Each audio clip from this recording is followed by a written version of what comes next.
Olá, queridos alunos, estou aqui de volta para dar continuidade aos nossos estudos da Segunda Guerra Mundial. Vou gravar a partir de agora a parte 2, né, dessa matéria. E a gente encerrou falando da entrada dos Estados Unidos na Segunda Guerra Mundial. E embora a entrada dos Estados Unidos passe a envolver até outros países, incluindo aí Brasil e México também, no confronto, né, apoiando aí os aliados, outros países se colocaram também ao lado da Alemanha, né? Então, tudo isso aí foi muito importante para a gente estudar e dar continuidade aí à nossa matéria, né? Então, quando os Estados Unidos eles entram na guerra, né? Eles foram lá bombardeados e atacados, né? Teve sua base militar no Havaí, a base militar de Pearl Harbor atacada. Então, quando eles entram na guerra, os Estados Unidos entram no primeiro momento em conflito, né? Assim, diretamente com o Japão. E na Europa, outras coisas estão acontecendo. Então, eu vou voltar aí no próximo slide à Europa e, mais uma vez, um pouquinho mais tarde, eu volto novamente aos Estados Unidos nesse confronto com o Japão. Bom, e a gente já sabendo aí do conflito no Pacífico, né, entre Estados Unidos e Japão, a gente também já sabe que a Segunda Guerra Mundial ela tinha ali diversas frentes, né, territoriais de batalhas. Então é importante também a gente pontuar aí que em 1940 o Mussolini ele entra na guerra, né, ao lado da Alemanha e avança para o norte da África. Nesse avanço ele precisou da ajuda da Alemanha aí para que não saísse derrotado, né, em relação aos ingleses, né? Na Europa, Alemanha e Itália voltavam-se ali para o lado dos Balcãs. A Itália invadiu a Grécia através da Albânia e logo depois, né, tropas alemães entram na Romênia, a Bulgária para conseguir consolidar a adesão desses países aí ao eixo. E aí a gente já está observando que o Hitler ele está indo tomando aí agora nessa parte o leste europeu e ele já tinha alcançado também para o outro lado aí da Europa importantes territórios, né? Em meados de 1941, boa parte da Europa estava nas mãos, né, dos nazistas e de seus aliados. Então, o Hitler ele se deu conta de que ele podia voltar a sua atenção para a União Soviética. E aí vocês perguntam, mas professora, a União Soviética não está aí numa neutralidade com a Alemanha? Eles não assinaram um tratado aí de não agressão? Sim, eles assinaram o tratado, né, o Pacto de Não Agressão. Eles tinham aí um acordo que ficaria sem confronto direto entre esses países, mas o Hitler ele não cumpre o Pacto de Não Agressão, né? Embora o governo soviético tivesse mantido essa política de neutralidade, o Stalin ele não estava esperando, né, que ele não cumprisse logo aí em 41, mas ele já tinha tomado algumas medidas importantes para que esse ataque não fosse totalmente destruidor, digamos assim. E eu explico melhor aqui ao longo do que a gente vai conversar. Então, os alemães eles avançaram rapidamente, né, pelo território soviético e em setembro chegou a Leningrado. Evitando o custo de um combate direto com os russos, os nazistas impuseram, né, um cerco à cidade que durou 900 dias. A Operação Barbarossa, como ficou conhecida, ela ia terminar antes do inverno, mas ele tinha aí alguns ideais com essa operação, que era surpreender os soviéticos, né, rompendo essa trégua dada em 1939 e avançar rapidamente sobre o parque industrial mais importante, que seria Stalingrado. A campanha alemã começou a ter maiores problemas no final de 1941, né? Ao longo aí do ano, a Alemanha foi tendo as primeiras vitórias, mas no final de 41 a situação ficou um pouco mais difícil, né? Em Moscou, os alemães eles sofreram diante, né, do Exército Vermelho a sua primeira grande derrota, né? E recuaram, né? O conflito se seguiu e os nazistas tiveram que travar no território soviético uma guerra muito mais prolongada do que o Hitler, né, tinha como expectativa. E aí, gente, é importante a gente até sinalizar, nosso livro também fala sobre essa parte, que nos combates aí da frente oriental, os alemães empregaram um grau de violência muito grande. Não que na frente ocidental não fosse violento, obviamente a gente está falando de uma guerra, mas nas duas frentes os massacres, né, foram muito terríveis assim e o sofrimento foi muito grande. Mas a campanha da União Soviética ela foi especialmente aí violenta, né? E algumas razões explicam essa brutalidade da ofensiva alemã na União Soviética. Uma é a ideologia racista do nazismo, que classificava os eslavos como um povo inferior, né? O objetivo do Hitler era também destruir, né, o comunismo e conquistar o espaço vital para o desenvolvimento da Alemanha.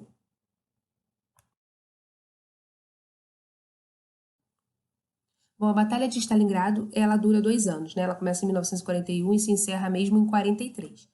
Após o cerco à cidade, os alemães descobrem que o parque industrial havia sido transferido, né? Embora o Stalin acreditasse, né, estivesse na neutralidade e a expectativa dele ainda fosse de não combater aí primeiramente o Hitler, né, nesse período, ele já estava aí se preparando para um possível descumprimento desse pacto de não agressão. Então, após o cerco da cidade, os alemães descobrem, né, isso, e depois de ocupar espaços periféricos, eles são surpreendidos por táticas de guerrilha, né? Então, embora tenha começado vitorioso, aí, começado como uma promessa, após 2 anos de batalha, os nazistas são derrotados.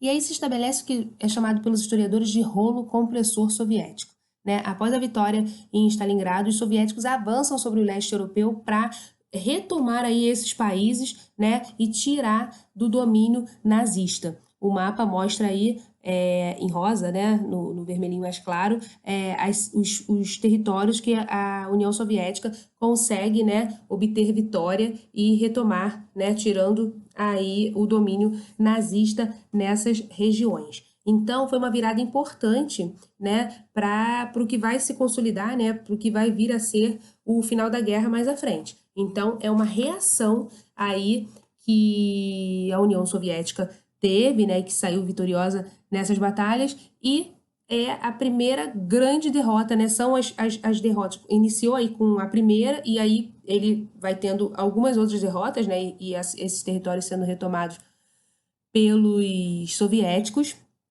E isso já dá uma enfraquecida, né, nesse exército que estava tão vitorioso aí, tanto no lado oriental como ocidental, né, tanto no leste quanto no oeste da Europa.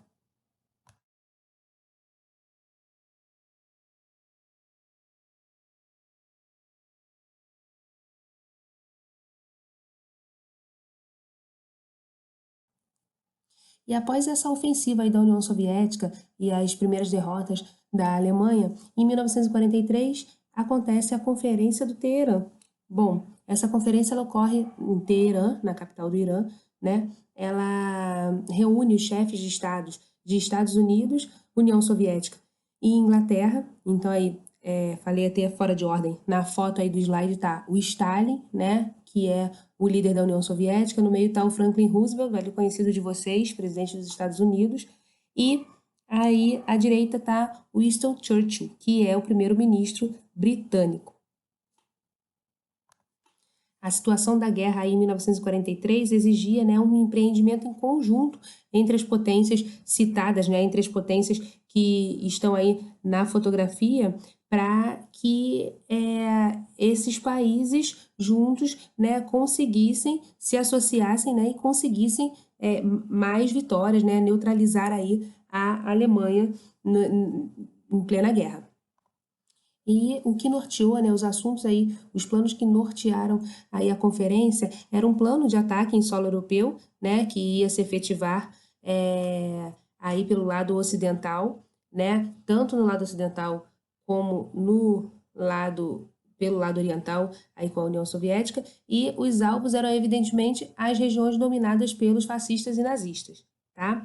E um outro ponto foi a situação geopolítica da Europa, né? Como se daria, como ficaria aí a situação da Europa com uma eventual vitória dos aliados. Então, eles já estavam aí planejando, né? Eles já tinham projetos políticos diversos aí para se estabelecer depois da guerra. Mas aí, essa conferência, não sei se vocês estão achando estranho, né? A gente está unindo aí nessa conferência países que são inimigos. E aí, esse encontro foi denominado pelos historiadores, né, de Grande Aliança ou Estranha Aliança, porque reunia inimigos e países com diferentes ideologias políticas, né? A gente está aí com Inglaterra e Estados Unidos, que são capitalistas, ao lado de União Soviética, que é socialista, mas o inimigo é o mesmo, né? Que é o Hitler e o nazismo. Então, nesse encontro, eles articulam o dia D, como eu descrevi aí nos pontos tratados na reunião.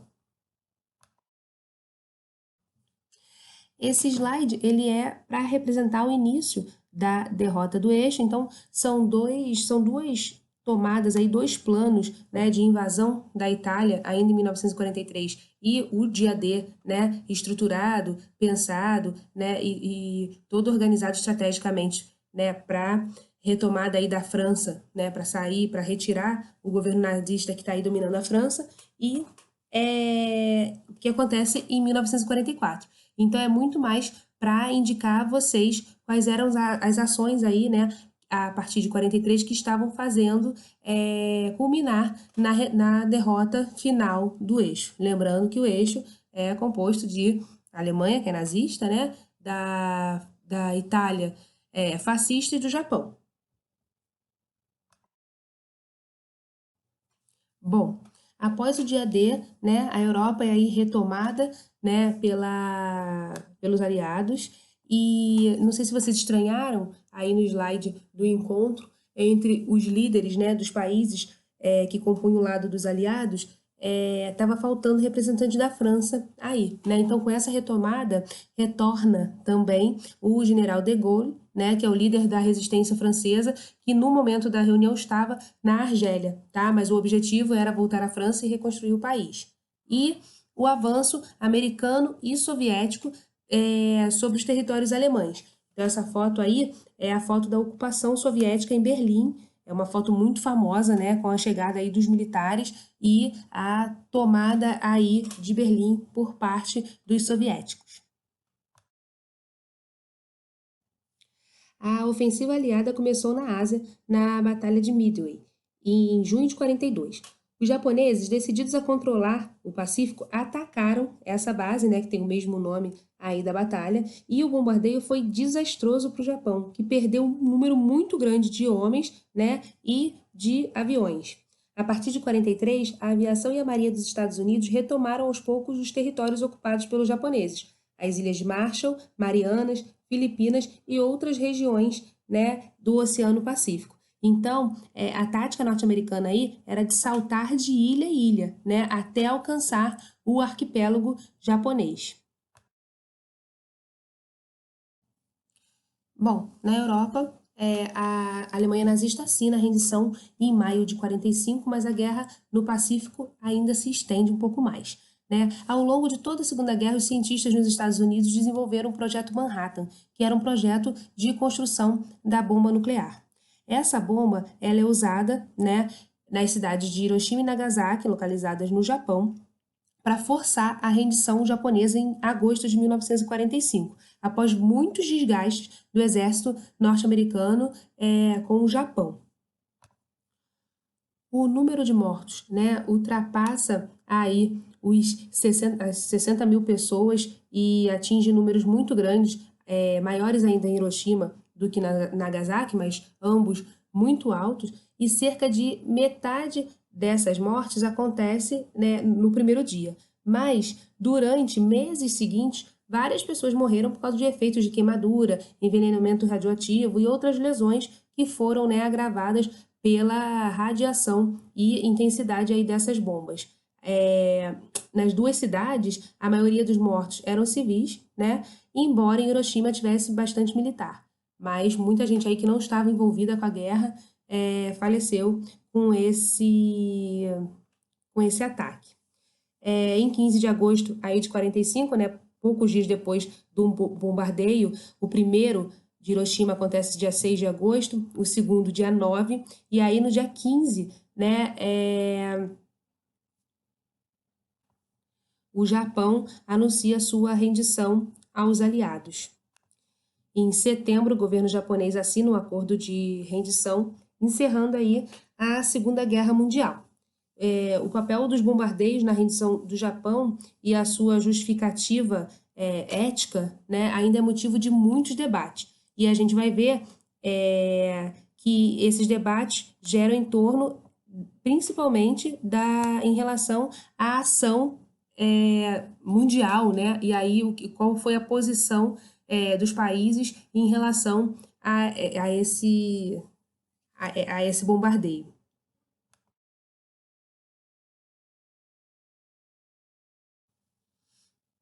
E ao final da Segunda Guerra Mundial, os países vencedores impuseram sobre os países do eixo os termos de rendição, mas bastante diferente do que a gente estudou aí na Primeira Guerra Mundial. Não houve uma punição aos derrotados, exceto para os chamados crimes contra a humanidade, né? Julgado aí pelos tribunais de Nuremberg. Nuremberg é uma cidade alemã onde aconteceu aí os julgamentos. Após a rendição nazista, os crimes cometidos por essas forças do eixo e pelas tropas aliadas, eles começaram a ser revelados e divulgados para o mundo todo, né? O choque causado por essas revelações resultou na criação de um conceito que não existia, né, no direito internacional até aquele momento, que é o chamado crime de guerra, né? Antes disso, as atrocidades cometidas em conflitos, em guerras e tudo mais, eram vistas como meros efeitos colaterais, né, que um conflito, que um confronto, né, do tamanho de uma guerra custava, né, e não podia se evitar. Então, a ideia que está por trás aí do conceito de crimes de guerra é que o indivíduo pode ser julgado e condenado pelas ações do país que representa, né, e dos seus soldados. As leis que classificam os crimes de guerra foram definidas nas convenções de Genebra e elas são de 3 tipos. São os crimes contra a paz, os crimes de guerra no sentido estrito e os crimes contra a humanidade. No primeiro, que são os crimes contra a paz, as ações de planejamento e execução de uma guerra, né, de agressão ou de violação ao tratado, sem que as razões justifiquem essas ações, né? Os crimes de guerra, no sentido estrito, elas são execuções, maus tratos e violência contra prisioneiros, deportação de civis, pilhagem do patrimônio e ataques à população civil. E os crimes contra a humanidade, eles, né, são configurados com assassinato, extermínio, escravização de civis, perseguição por motivos religiosos, étnicos, raciais ou políticos, né? Esses 3 tipos de crime de guerra foram cometidos na Segunda Guerra Mundial, mas o que deixou as marcas mais profundas aí, segundo os julgadores aí, os estudiosos, foi a memória relacionada a esse período dos crimes contra a humanidade, praticado de ambos os lados, né, do conflito. Os campos de concentração, eles deslocavam, né, a produção para fora das cidades, estabeleciam o trabalho forçado dos cidadãos de segunda classe. Então, entre os crimes, né, dos nazistas, destaca-se também a perseguição aos ciganos, homossexuais, eslavos e principalmente aos judeus, né? E entre o crime dos aliados, os de maior gravidade foram o bombardeio de Hiroshima e Nagasaki, né?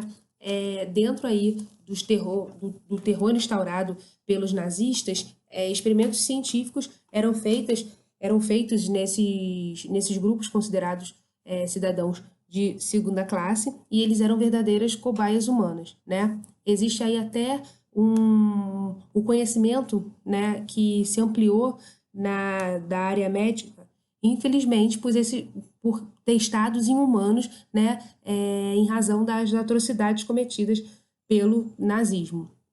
Então, vários experimentos em relação ao corpo humano, né, era realizado com os cidadãos que estavam aí nos campos de concentração. Então, as imagens mostram como essas pessoas estavam desnutridas, submetidas a péssimos tratamentos e também passavam a ser utilizadas como cobaias, né? Aí embaixo eles testavam, inclusive, que a imagem representa, quanto tempo o ser humano conseguia ficar, né, sem respirar, quanto tempo ele conseguia ficar embaixo d'água sem respirar. E quando a Alemanha entendeu que estava para perder a guerra, né, houve um extermínio, né, desse grupo de pessoas quando essa derrota já estava aí previsível.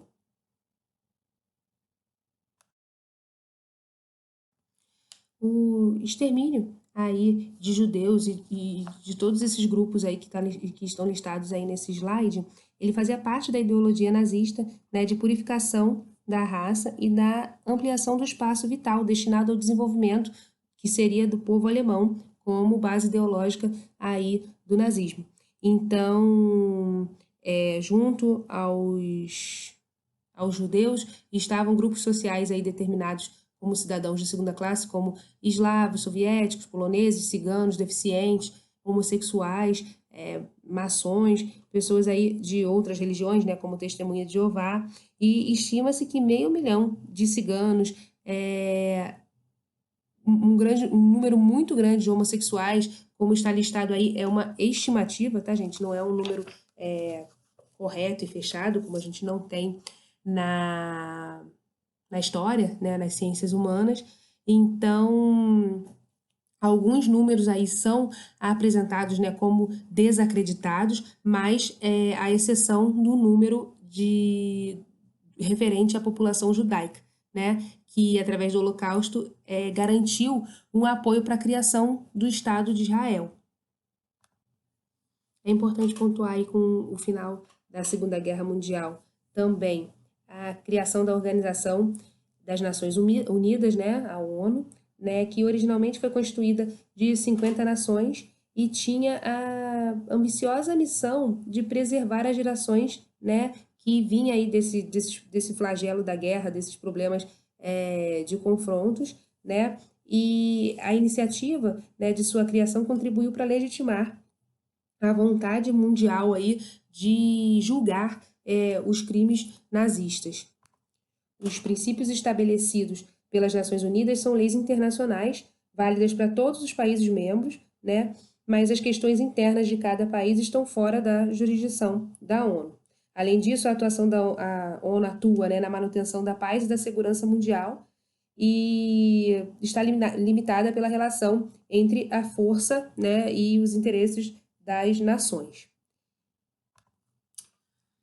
A Declaração Universal dos Direitos Humanos, né, foi aprovada pela Assembleia Geral das Nações Unidas em dezembro de 48 e coroou aí, né, uma longa história de conquistas dos direitos fundamentais dos indivíduos. O documento ele serve de base para a luta contra opressão, discriminação e intolerância e por uma vida digna aos seres humanos de todo o mundo. Tá? Na página 111 tem trechos aí da Declaração Universal dos Direitos Humanos, né? E sei também que vocês já trabalharam isso no 8º ano. Então, vocês podem dar uma olhada aí na página para refrescar, né? Na página do nosso livro. E eu deixo também adiante os exercícios.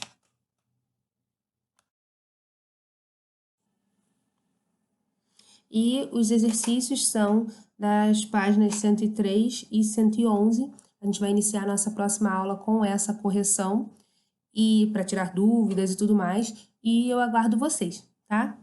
Na outra aula a gente inicia uma matéria nova e a gente sai aí um pouco de história geral e vai um pouco para a história do Brasil, tá bom? Aguardo vocês, beijo grande.